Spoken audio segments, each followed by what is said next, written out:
জনক ঋষির ক্ষেত্রে লক্ষ্মীর জন্ম। শ্রীহরির জন্ম কথা থাকুক এখন, আগেতে কহিব মাতা লক্ষ্মীর জনম। যেখানেতে বেদবতী ছাড়িল জীবন, সেখানে হইল দিব্য মিথিলা ভুবন। তার রাজা হইল জনক নামে ঋষি, পুত্রের কারণে রাজা যজ্ঞভূমি চষি। স্বহস্তে লাঙলে রাজা ক্ষেত্রভূমি চষে, উর্বশী চলিয়া যায় উপর আকাশে। তাহাকে দেখিয়া কামে জনক মোহিত, হঠাৎ ঋষির বীর্য হইল স্খলিত। দেবযোগে পৃথিবী আছিল ঋতুমতী, ঋষি বীর্য পড়িয়া হইল গর্ভবতী। ডিম্বরূপে ভূমি মধ্যে ছিল বহু কালে, ভাসিয়া উঠিল ডিম্ব লাঙল শিরালে। ডিম্ব ভাঙি জনক করিল খান খান, কন্যা রত্ন দেখে তাহে লক্ষ্মীর সমান।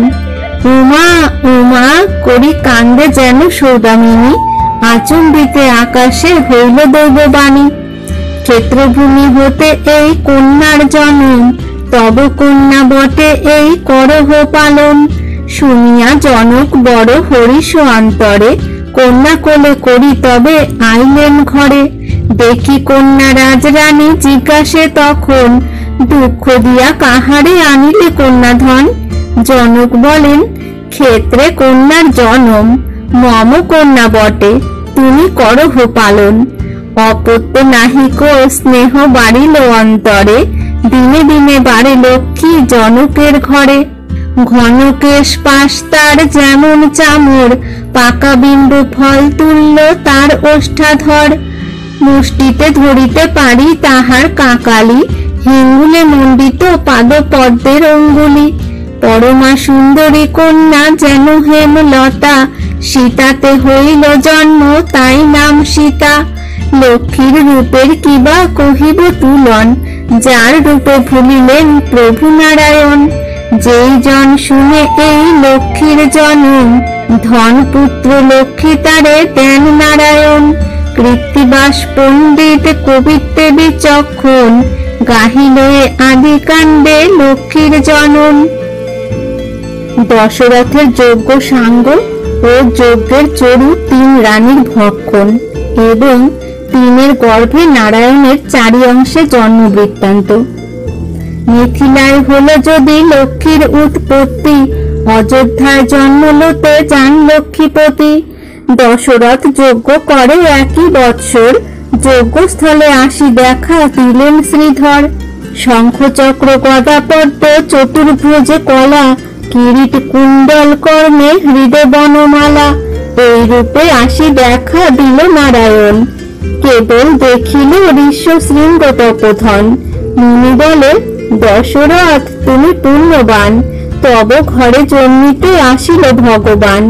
হেনকালে দৈববাণী হল চমৎকার, বিষ্ণু জন্মে রাবণেরে করিতে সংহার। ঋষ্য শৃঙ্গ মুনি দিল যজ্ঞেতে আহুতি, যজ্ঞ হতে উঠে চরু বিষ্ণুর আকৃতি।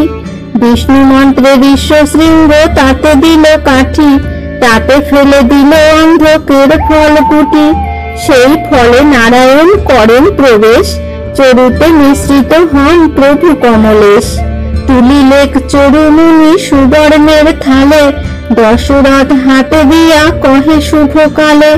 প্রথমা নারীকে লয়ে করাও ভক্ষণ, এই চরু হতে হবে তোমার নন্দন। মুনি চরু হাতে দিল রাজা বন্দে মাথে, অন্তঃপুরে গেল রাজা সুপবিত্র পথে।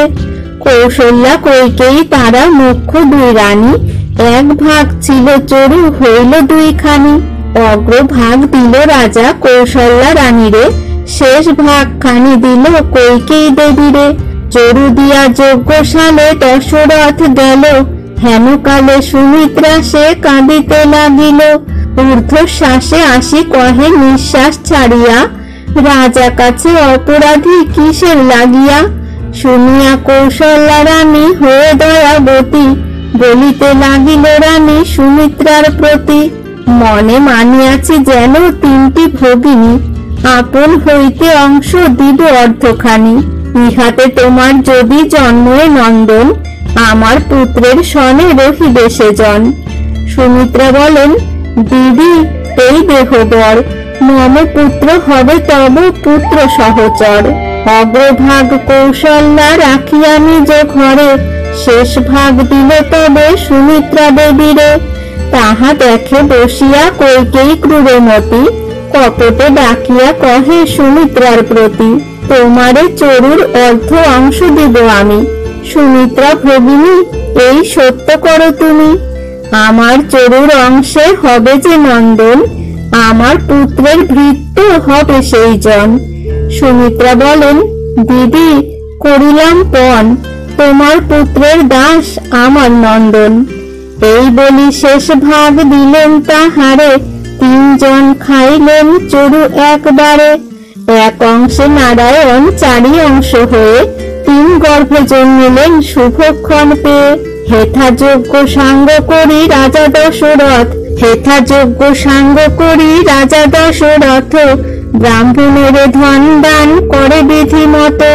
ব্রাহ্মণে তুষিল করি নানা ধন দান, সবে আশীর্বাদ করে হও পুত্রবান। বিদায় হইয়া মুনি নিজ দেশে যায়, আদিকাণ্ড গাহিল পুত্রেষ্টি যজ্ঞ সায়।